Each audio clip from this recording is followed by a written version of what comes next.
عزیزو اگر تھک نہیں رہے تو جملہ کہوں، ابھی تو میری قوم ہضم نہیں ہو رہی جب یہ حال ہے. اگر یہ ساری قوم باکردار ہو جائے تو شیعوں کا دشمن کہیں ڈھونڈنے سے بھی نہیں ملے گا. صلوات پڑھیں محمد و آل محمد پر.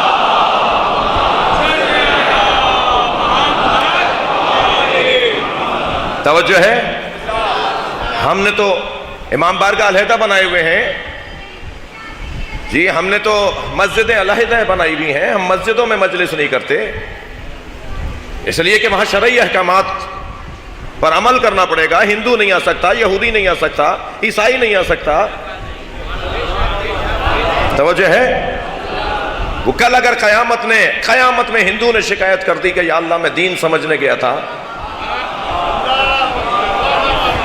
کسی عیسائی نے اگر اللہ سے شکایت کر دی کہ میں اسلام سمجھنے گیا تھا، مسلمان نے تو مسجد کے دروازے سے مجھے بھگا دیا، کوئی جواب نہیں دے سکے گا. آپ جواب دیں گے کہ یا اللہ ہم نے مسجد کے ساتھ امام بارگاہ بنایا ہی اس لیے تھا، یہ حسین کا خیمہ ہے، ہر آنے والے حر کے لیے کھلا رہنا چاہیے.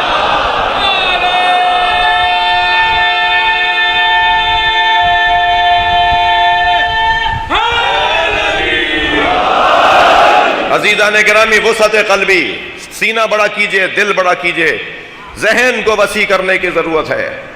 کوئی شیعہ فرقہ پرستی نہیں چاہتا. ہم سنیوں سے پیار کرتے ہیں، یہ کسی کے دباؤ میں نہیں کہہ رہے. توجہ چاہوں گا. اب کے بعد میرے جملوں کو ذرا محسوس کریں.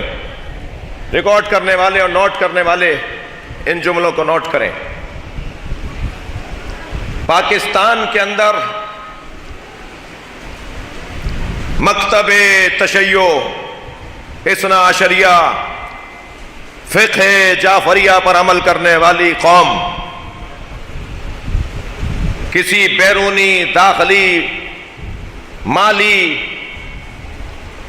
طاقت کی بنیاد پر اتحاد بین المسلمین کا نعرہ بلند نہیں کرتے، بلکہ ہم اتحاد بین المسلمین کا نعرہ دو وجہ سے بیان کرتے ہیں. سب سے پہلی وجہ حکم قرآن اور حکم رسول اور حکم اہل بیت یہی ہے.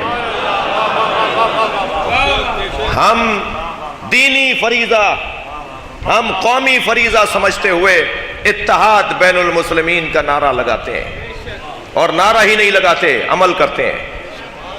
کسی کو آزمانا ہے تو آزما لے. میرا ایک سنی بھائی مجھ سے کہنے لگا کہ میں کربلا مشی کرنے گیا، مشی کے درمیان نیاز تبرکات تقسیم ہو رہے تھے، میرا دل کر رہا تھا کہ فلاں نیاز کھاؤں، فلاں چیز جو بٹ رہی ہے وہ لے لوں، مگر رش اتنا زیادہ تھا تو میں نے دور سے یہ آواز لگائی، انا سنی. تو وہ بانٹنے والا سب کو چھوڑ کر میرے پاس آ گیا اور کہنے لگا پہلے انہیں کھلاؤ، یہ حسین کے دروازے پر کوئی سنی آیا ہے. آپ کربلا چلے جائیے، ہاتھ باندھ کے نماز پڑھیے، آپ کو کوئی مڑ کے بھی نہیں دیکھے گا. آپ مشہد چلے جائیے، آپ ہاتھ باندھ کے نماز پڑھیے، آپ کو کوئی نہیں مڑ کے دیکھے گا، بلکہ صرف اگر دیکھے گا بھی اور بات بھی کرے گا تو آپ کی خدمت کرنے کے لیے کہ اس کو کوئی پذیرائی کر دوں، اس کے ساتھ کوئی ہمدردی کا اظہار کر دوں. ہم باتوں کی حد تک اتحاد بین المسلمین کی بات نہیں کرتے. میرے بھائی بیٹھے ہوئے ہیں، شخصیات بیٹھی ہیں، بزرگان بیٹھے ہوئے ہیں، عمر رسیدہ لوگ بیٹھے ہیں. ہمارے گھروں میں 8 منٹ پہلے جب اذان سنتے تھے ہمارے گھر کی بڑی بوڑھیاں تو بچیوں سے کہتی تھیں دوپٹہ سر پہ رکھ لو، بڑے بھائیوں کی اذان ہو رہی ہے. تو ہمارے تو گھر سے اتحاد کا پیغام دیا جاتا ہے. تو ہمارے گھر کی عورتیں اپنی بچیوں کو سمجھاتی ہیں بڑے بھائی ہیں جی. لہذا اتحاد اہل سنت کے ساتھ، ہم قرآن، رسول اللہ کی حدیثیں، ائمہ کے فرامین کی روشنی میں اور فقہا کے فتاوی کی روشنی میں ہم اتحاد کے اوپر یقین رکھتے ہیں اور اس کا عملی ثبوت دیتے ہیں. مکے میں جاتے ہیں، ان کے پیچھے نماز پڑھتے ہیں. یہاں ایئرپورٹس کے اوپر یا کسی اجتماع کے اندر کوئی سنی عالم آگے کھڑا ہو تو ہم ان کے پیچھے نماز پڑھتے ہیں، ہاتھ کھول کے پڑھتے ہیں، سجدگاہ رکھ کے پڑھتے ہیں. ایک یہ سبب ہے کہ ہم اتحاد کے اوپر یقین رکھتے ہیں، عقیدہ رکھتے ہیں. دوسرا، پیام پاکستان کے نام سے جو پاکستان کی ریاست نے اس ملک کے اندر فرقہ وارانہ ہم آہنگی، مسالک کے درمیان ہم آہنگی اور ادیان و مکاتب اسلامیہ کے درمیان ہم آہنگی ایجاد کرنے کے لیے جو دستاویز تیار کی، وہ آئین پاکستان کے بعد سب سے زیادہ مضبوط دستاویز ہے۔ میرے پاس وہ دستاویز موجود ہے پیام پاکستان کے نام سے۔ آئین پاکستان کے بعد اگر کوئی مضبوط تحریر اس ملک میں بالاتفاق بنائی گئی ہے تو وہ پیام پاکستان ہے۔ پیام پاکستان میں واضح لکھا ہوا ہے کہ اس ملک میں تکفیریوں کے لیے کوئی جگہ نہیں ہے۔ لبیک یا حسین،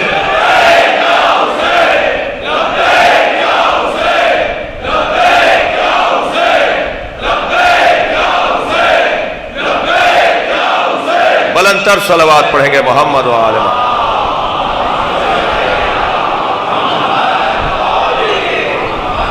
عزیزان گرامی، ہم اس ملک کے اندر دوسروں کو زندہ بھی دیکھنا چاہتے ہیں اور خود بھی زندہ رہنا چاہتے ہیں۔ کچھ دن پہلے جو کراچی میں ایک اجلاس بلایا گیا، اس اجلاس میں جو فرقہ واریت کی گفتگو کی گئی، اذانوں میں علی ولی اللہ جو ہمارا مذہبی، دینی، عقیدتی، فقہی اور شرعی مسئلہ ہے، اس کے خلاف ہرزہ سرائی ہوئی۔ تعجب مجھے ان معتدل مزاج علماء پر ہے کہ جو وہاں بعض بیٹھے ہوئے نظر آئے، مگر ان کے لیے دعا گو ہیں کہ اللہ انہیں توجہ اور احساس عطا فرمائے۔ مگر اس گفتگو کے اندر صرف شیعوں کے خلاف بات نہیں ہوئی ہے۔ عید میلاد النبی کو فرقہ واریت کے لیے استعمال کرنے، فرقہ واریت پھیلانے کے لیے عید میلاد النبی کے جلوسوں اور جلسوں اور محفلوں کو فرقہ واریت پھیلانے کا ذریعہ بنانا، یہ اس اجلاس کا ایک ایجنڈا تھا۔ گفتگو کی گئی کہ ہم میلاد کے جلوسوں میں یہ کریں گے، تو یہ میلاد کے جلوس فرقہ واریت کے لیے اگر دھکیلے جا رہے ہیں فرقہ واریت کی طرف، تو ہماری اپیل ہے علماء اہل سنت سے اور عوام اہل سنت سے کہ جن لوگوں نے ماضی میں اس ملک میں کوئی اچھائی نہیں کی، اس ملک کے اندر کوئی خیر ان سے نہیں دیکھا گیا، ان لوگوں کو دوبارہ نہیں آزماؤ۔ میں ریاست پاکستان سے بھی اور حکومت پاکستان سے بھی مطالبہ کروں گا کہ یہ لب و لہجہ جو اس اجلاس کے اندر اپنایا گیا، یہ لب و لہجہ ضیاء الحق کے زمانے کا لب و لہجہ ہے۔ کیا آپ اس ملک کو دوبارہ اس ماحول کی طرف دھکیلنا چاہتے ہیں جس ماحول کے اثرات اور نقصانات آج تک ہم پاکستانی شہری برداشت کرتے آ رہے ہیں؟ نہیں عزیزان گرامی، بہت واضح طور پر مشوروں کے بعد، مشاورتوں کے بعد، مسلسل رابطوں کے بعد آپ کے سامنے یہ چند جملے کہہ رہا ہوں، اور وہ یہ کہ ہم اس ملک میں فرقہ واریت نہیں ہونے دیں گے۔ ہم اس ملک میں تکفیریت کو پنپنے نہیں دیں گے۔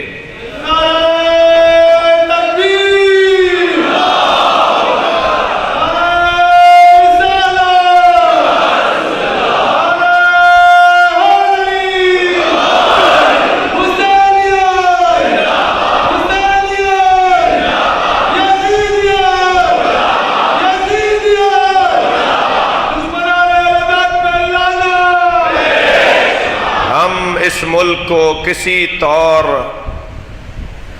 کمزور پڑنے نہیں دیں گے۔ تشریف لائیے گا۔ ہم اس ملک کو کسی طور بیرونی سازشی عناصر کے ہاتھوں میں نہیں دیں گے۔ ہم پاکستان کی فضا کو صحرائی ممالک کے مفادات کی بھیٹ چڑھنے نہیں دیں گے۔ ہم پاکستان کے اندر خطے کے مفادات کو عزیز رکھتے ہوئے اپنا حصہ ڈالیں گے، اور ہمارا سب سے بڑا دشمن کو جواب، ہمارا دشمن کو سب سے بڑا جواب عزاداری سید الشہداء ہے۔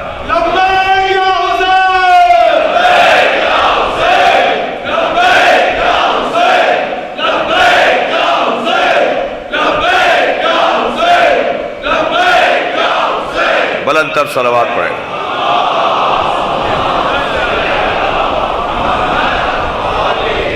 ہم اس وقت عبادت میں مصروف ہیں، اور عبادت میں شدت آئے گی۔ میں اپیل کروں گا پاکستان کے شہریوں سے، عزاداروں سے، کہ آپ اگر دن میں 2 مجلسیں کرتے تھے تو آپ 4 کریں گے۔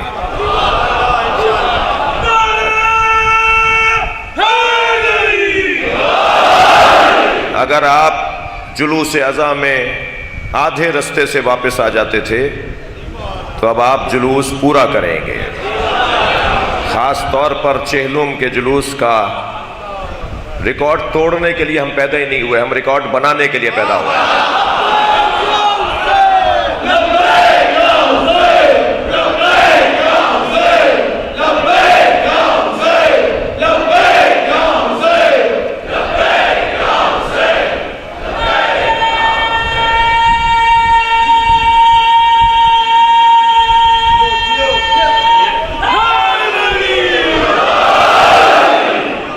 میں نے بہت ضروری باتیں کہہ دی ہیں جو مجھ سے متعلق لاہور میں ہوا ہے، میں اس کے لیے آج بھی کچھ نہیں کہوں گا۔ انتظار کر رہا ہوں اس ملک میں اگر ملکی مفادات، مسلمانوں کے مفادات، سنی شیعہ کے مفادات کے لیے کوشش کرنے والوں کے ساتھ یہ ہوگا، تو پھر باقی کون ہے کہ جس کے ساتھ اس سے زیادہ کچھ ہو سکے گا؟ مجھے تعجب ہے، جانتے ہیں افراد کے ہم نے ہمیشہ اپنے عقیدے کو مضبوط سے مضبوط تر قوم کے درمیان پیش کرنے کے ساتھ اس ملک کی فضا کو بہتر رکھنے میں اپنا کردار ادا کیا ہے، اور یہ کردار باقی اور جاری رہے گا۔ میں شکریہ ادا کروں گا جنہوں نے پوری دنیا سے میسیجز کے ذریعے، پوسٹوں کے ذریعے محبتوں کا اظہار کیا۔ کل مرکزی تنظیم عزاداری کی جانب سے ایک اجلاس ہونے جا رہا ہے، گزشتہ کل مرکزی تنظیم اعضاء کی جانب سے ایک اجلاس ہوا، اور اس وقت پورے پاکستان کے علماء ایک بات پر اتفاق رائے کرتے جا رہے ہیں، بڑھتا جا رہا ہے اتفاق رائے کہ ہم ایک ملکی سطح کی علماء کنونشن کی طرف جا رہے ہیں۔ پاکستان کے مقتدر اور بزرگ علماء کرام جمع ہوں گے، اور ہم اپنے عقیدے کا اظہار بھی کریں گے، اور پاکستان کی سالمیت کی اپنی جانب سے ضمانت بھی دیں گے۔